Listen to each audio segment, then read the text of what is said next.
देगा। एक प्रेस वालों को छोड़ते हैं। आदरणीय अध्यक्ष जी, सम्मानित मंच, किसान क्रांति के सरदारों, नौजवान साथियों, मेरी माताएं, बहनें, बच्चों, पुलिस प्रशासन के लोग, पत्रकार बंधु, मुद्दा इस गांव में, क्योंकि कई लोग गए इस क्षेत्र से और सबसे पहले इस क्षेत्र से जो ट्रैक्टर गए होंगे उन किसानों का फोन आया। उन्होंने कहा कि कई ट्रैक्टर यहां से है और हम आना चाहते हैं, यहां से पुलिस रास्ते में नहीं आने देती। मतलब ये पहली बार लगा कि इस क्षेत्र से ट्रैक्टर भी आंदोलन में हिस्सा ले लेते हैं। ये पूरे देश का मसला है। इसको पहले बांटा गया पंजाब हरियाणा में, फिर इसको बांटा गया उत्तर प्रदेश राजस्थान के कुछ सीमाओं में, फिर इसे कहा कि ये तो सरकार का आंदोलन है, फिर कहा कि एक बिरादरी का आंदोलन है।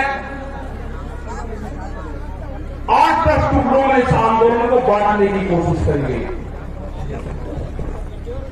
ये नहीं कहा कि यह आंदोलन किस मुद्दे पे है। सरकार से 12 बार बातचीत हुई, 12 दौर की वार्ता। हमने कहा कि जो 3 काले कानून हैं इनको वापसी ले लो। किसानों से आपने नहीं पूछा। गोदाम, बड़े बड़े गोदाम पहले बन गए और कानून बाद में बने हैं देश में, इसलिए व्यापारियों के कहने से उनके हितों का साधने के लिए कानून बने हैं। हमने कहा कि एमएसपी में कानून नहीं है। आज भी राजस्थान के बहुत लोग, जब हम भरतपुर से आ रहे थे, ट्रैक्टर टोलियों में अपने परिवार के साथ नापी के क्षेत्र के लोग जा रहे थे, जाते हुए हमने उनको रोका। उन्होंने कहा कि बाजरा है हमारे पास में, गेहूं है, हम इसको मंडी में बेचने जा रहे हैं। उनसे पूछा कि बाजरे का एमएसपी का रेट क्या है जो भारत सरकार ने तय करा। उन्होंने कहा कि हमको नहीं पता क्या रेट है। मतलब आज भी देश में ये हालात है कि किसान को सरकारी रेट का नहीं पता। मंडियों में उसकी बोली लगती है। जो किसान अपने घर से अनाज लेकर चला गया, व्यापारी उसकी बोली लगाएगा, उसको उसकी कीमत का नहीं पता कि क्या मिलेगा। बाजरे का 2100 रुपए का भाव है। हमने कहा कि आपको कहना कि जो सरकारी रेट है उसके कम पे मैं खरीद नहीं करूंगा, आप वहीं पे बैठ जाना। वो 1100 से 1200 रुपए में बाजरे को बेच पाएगा किसान, 1400 और 1500 रुपए में गेहूं को बेच पाएगा। जब उसकी फसल 1 महीने बाद में उसकी फसल आ जाएगी, उसके घर में अनाज रखा है, उसको बेचने गया है। लड़ाई यही है। लड़ाई किसी जाति की नहीं है। लड़ाई है कि एमएसपी पे कानून बने। मिनिमम सपोर्ट प्राइस जो है 1975 रुपए से कम पे गेहूं का भाव नामित हो। वो चाहे सरकार खरीदे या कोई व्यापारी खरीदे, उसके कम पे खरीदना हो। 2100 रुपए के आसपास का बाजरे का रेट है। बाजरा उसके कम पे खरीदना हो। मक्का 1700-1800 रुपए का रेट है, उससे कम पे खरीदना हो। धान में 1800 रुपए से कम पे खरीदना हो। यह है कानून। इसके लिए लड़ाई वहां पर चल रही है। 100 दिन के आसपास लोग आ रहे हैं। सरकार तैयार नहीं है। सरकार ने कहा कि किसान की जब फसल की कटाई होगी, किसान अपने खेत में आ जाएगा, आंदोलन अपने आप खत्म हो जाएगा।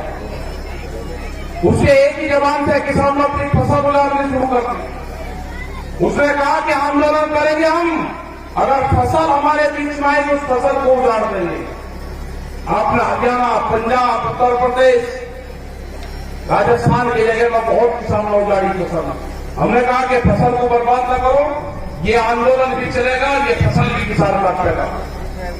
ये आंदोलन कितना लंबा चलेगा ये तो नहीं कह सकते, लेकिन जो 40 लोग हैं, जो कमेटी के लोग हैं 40, उनके पीछे पंचायतें हैं, उनके पीछे सरपंचों का हाथ है। उसके पीछे पूरे हिंदुस्तान के किसान ने आस्था जताई है कि दिल्ली में चलने वाला धरना मेरे फसलों के रेट तय करेगा। ये लड़ाई बड़े पूंजीपति से है, सरकार उनकी सपोर्ट में है।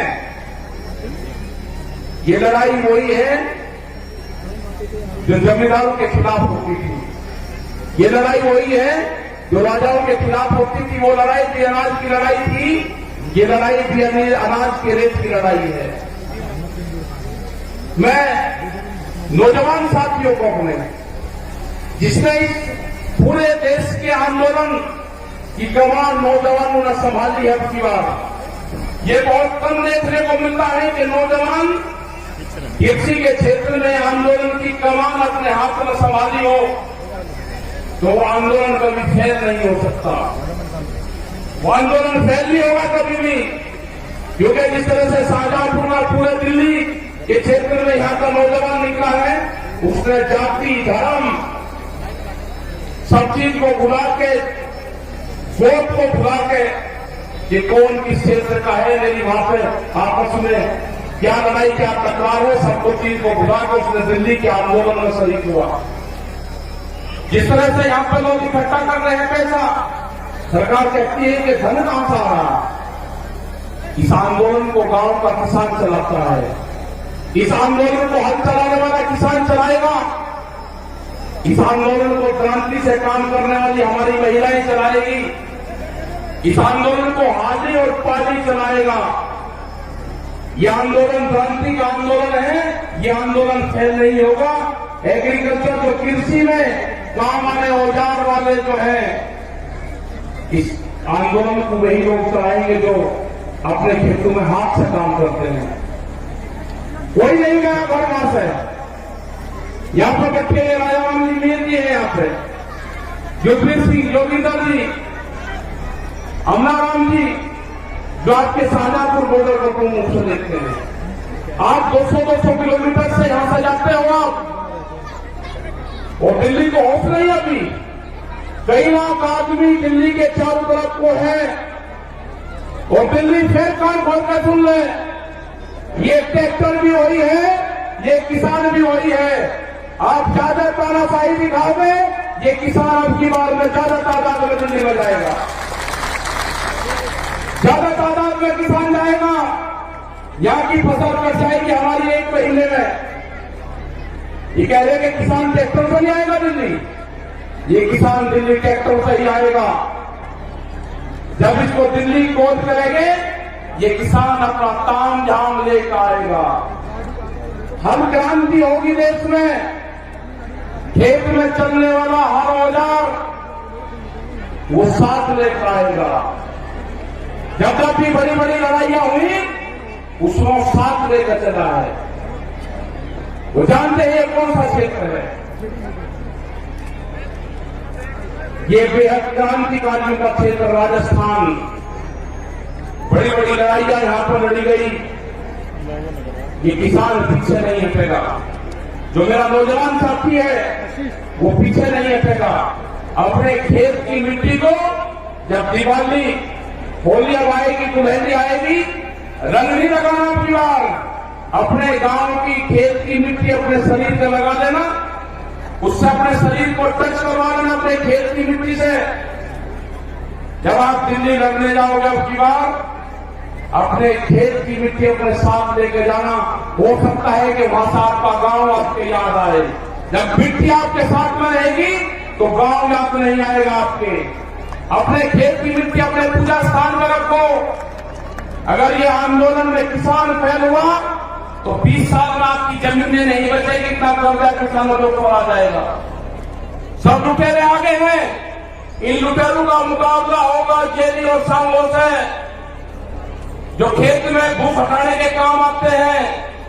ये लुटेरे हैं, देश को लूटने आए हैं, इनका मुकाबला होगा, इनसे लड़ना पड़ेगा। पूरा दिल्ली को चारों तरफ से किसानों ने घेर रखा है। लड़ाई कितनी लंबी चलेगी ये तो नहीं कह सकते, लेकिन लड़ाई चलेगी, किसान जीतेगा। किसान हार कर दिल्ली से नहीं आएगा वापसी। सरकार कान खोल कर सुनना, दिल्ली की सरकार न किसान कायम आएगा, न किसान वापसी आएगा। जब तक एमएसपी में कानून नहीं बनेगा, 3 भी वापसी नहीं होंगे, और भी बहुत से भी लेकर आ रहे हैं। जब तक किसान वापसी नहीं होगा, जो मेरे बुजुर्ग हैं, उनका जिस तरह से साथ मिल रहा है आंदोलन में, उन्हें जिस तरह से नौजवान साथियों कहा कि आप चलो आंदोलनों में, हमारा अध्यक्ष यहां पर बैठते हैं, 90 साल से ज्यादा उम्र इनकी है, कह रहे कि आंदोलन लड़ाई लड़ो, आंदोलन करो, दिल्ली चलो। तो यही सारे नौजवानों का, सारे युवाओं का, सारी महिलाओं का यही कहना है कि दिल्ली से वापसी नहीं आना। ये लड़ाई किसी जाति बिरादरी की नहीं है, ये लड़ाई किसान के अस्तित्व की है। इस लड़ाई को हमको लड़ना पड़ेगा, बहुत मजबूती के साथ लड़ना पड़ेगा। जाति, धर्म, गोट, खास ये सब छोड़ कर ये लड़ाई किसान और मजदूर की लड़ाई है। गरीब का अनाज तिजोरी में बंद ना हो, देश में भूख पे व्यापार ना हो, बड़े बड़े गोदाम बन गए, बड़े बड़े ताले लगेंगे, गरीब आदमी को रोटी नसीब नहीं होगी, कीमतें अनाज की उतनी बढ़ेगी। ये लड़ाई है रोटी तिजोरी में बंद ना हो, ये लड़ाई है व्यापारी के चुंगल में अनाज न जाए, ये लड़ाई है किसान को फसलों के दाम मिले। ये लड़ाई जारी रहेगी, आंदोलन हमारे जारी रहेंगे और हम पूरे देश भर में जाएंगे। पूरे देश भर में 24 मार्च तक के प्रोग्राम हमारे लगे हुए हैं अभी। उसके बाद आगे के प्रोग्राम लगेंगे, कह रहे थे वेस्ट बंगाल में चैलेंजर जाएंगे, आसाम में जाएंगे, वेस्ट बंगाल में जाएंगे, कर्नाटक और तमिलनाडु और महाराष्ट्र में भी जाएंगे। पूरे देश में किसान जाएगा, 40 लोगों की जत्थेबंदी है वो जाएगी। और जब तक भारत सरकार कानूनों को वापसी नहीं लेगी, जब तक एमएसपी पे मिनिमम सपोर्ट प्राइस पे कानून नहीं बनेगा, ये किसान दिल्ली को नहीं छोड़ेंगे। आपने इतनी बड़ी संख्या में यहाँ पे आए, आपका बहुत बहुत धन्यवाद। यहाँ पे जो ये मैदान है, जो कुश्ती मैदान है, भैरव बाबा का मैदान यहाँ पे है, उनको नमन करते हैं। इस पूरे क्षेत्र को, जो पहाड़ी क्षेत्र में यहाँ पे प्रोग्राम लाए के 81 गांव में जो प्रोग्राम दिया, आपका धन्यवाद। जय हिंद, जय भारत, जय राजस्थान।